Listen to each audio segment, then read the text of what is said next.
Buongiorno amici, siamo in via Sonnino, una strada che in questi giorni stiamo asfaltando, una strada che va assoluta necessità, come tante altre. Infatti sul finire dell'anno, in questi primi mesi, stiamo investendo quasi 1 milione di euro, anzi oltre 1 milione di euro per rifare gran parte delle strade cittadine, e vogliamo continuare perché dopo tanto tempo ce n'era assolutamente bisogno. Per questo motivo abbiamo investito oltre 11 milioni nell'ultimo bilancio per riasfaltare tutte le strade, tra l'altro in un periodo non elettorale, perché la situazione era veramente difficile ed era necessario rinnovare tutto il manto stradale. Un altro dei temi e dei problemi che sapete abbiamo avuto negli ultimi mesi è legato alla questione dell'illuminazione, e voglio spiegare un po' cosa è successo. Da un lato non avevamo più una ditta per le manutenzioni, 2 gare sono andate deserte, alla terza gara siamo riusciti a trovare una ditta, quindi da dicembre, ai primi di dicembre, stiamo riuscendo a intervenire in maniera un po' più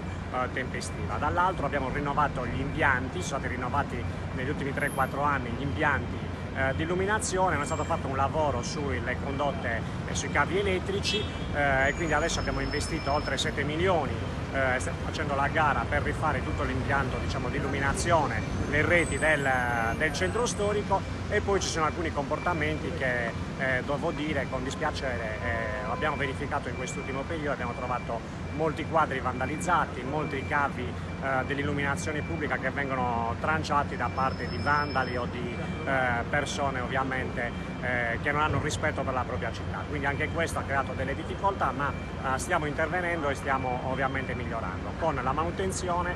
Fra l'altro abbiamo anche una nuova gara per la manutenzione sulla quale abbiamo investito 700.000 euro, e con i nuovi lavori che verranno fatti nel corso dell'anno. Speriamo così di migliorare la situazione e di regalare alla città ovviamente una condizione di decoro maggiore. Grazie e buona giornata, seguiteci sempre, ciao!